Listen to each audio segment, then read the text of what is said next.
एक 80 वर्षीय व्यक्ति अपने 45 वर्षीय उच्च शिक्षित बेटे के साथ अपने घर में सोफे पर बैठा था। अचानक उनकी खिड़की पर एक कौवा बैठ गया। पिता ने अपने बेटे से पूछा, यह क्या है? बेटे ने जवाब दिया, यह एक कौवा है। कुछ मिनटों के बाद पिता ने अपने बेटे से दूसरी बार पूछा, यह क्या है?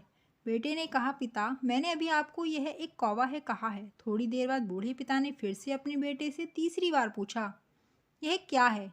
इस समय बेटे के स्वर में कुछ जलन महसूस हुई। तब उसने अपने पिता से झुंझलाते हुए बोला, यह एक कौवा है, एक कौवा। थोड़ी देर बाद पिता ने फिर से अपने बेटे से चौथी बार पूछा, यह क्या है? इस बार बेटा अपने पिता पर चिल्लाया, आप मुझसे बार बार एक ही सवाल क्यों पूछते रहते हैं?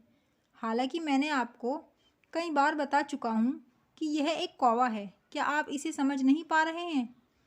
थोड़ी देर बाद पिता अपने कमरे में गए और एक पुरानी डायरी लेकर वापस आए, जिसे उन्होंने अपने बेटे के जन्म के बाद से बनाए रखा था। एक पेज खोलने पर उन्होंने अपने बेटे को उस पेज को पढ़ने के लिए कहा। जब बेटे ने इसे पढ़ा तो निम्नलिखित शब्द डायरी में लिखे गए थे। आज मेरा 3 साल का बेटा सोफे पर मेरे साथ बैठा था जब खिड़की पर एक कौवा बैठा था।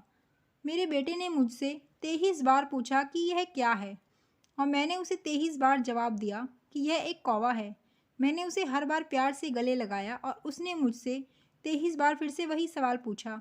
मुझे इस बात से बिल्कुल भी चिढ़ नहीं हुई कि मैंने अपने मासूम बच्चे के लिए प्यार महसूस किया है, जबकि छोटे बच्चे ने उससे 23 बार पूछा, यह क्या है?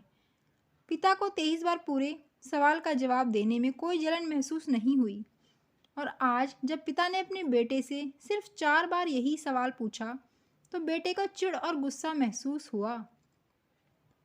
इसे पढ़कर उस बेटे को अपने किए गए व्यवहार का पता चल गया था, जिससे चलते अब वह मन ही मन बहुत शर्मिंदा हो रहा था। शायद उसे अब किए गए अपने बूढ़े पिता के प्रति व्यवहार पता चल गया था। इसलिए यदि आपके माता पिता जब बुढ़ापे में होते हैं, उन्हें न तो पीछे छोड़ें और न ही उन्हें एक बोझ के रूप में देखें, बल्कि उनके साथ एक दयालु शब्द बोलें। शांत, आज्ञाकारी, विनम्र और उनके प्रति दयालु बनें। अपने माता पिता के प्रति विचारशील रहें।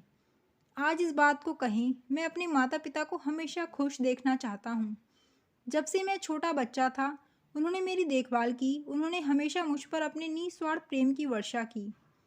उन्होंने आज समाज में मुझे एक व्यक्ति के रूप में प्रस्तुत करने के लिए तूफान और गर्मी को देखे बिना सभी पहाड़ों और घाटियों को पार किया। भगवान से प्रार्थना करें, मैं अपने बूढ़े माता पिता की सर्वोत्तम तरीके से सेवा करूंगा। मैं अपने प्यारे माता पिता को सभी अच्छे और दयालु शब्द कहूँगा, चाहे वे कैसे भी व्यवहार करें। तो आप सभी इस कहानी को पढ़ने के बाद सीख ज़रूर मिली होगी। तो आपको यह कहानी कैसी लगी कमेंट में ज़रूर बताइएगा, और अगर कहानी पसंद आई हो तो वीडियो को लाइक, शेयर और चैनल को सब्सक्राइब करना मत भूलिएगा। धन्यवाद।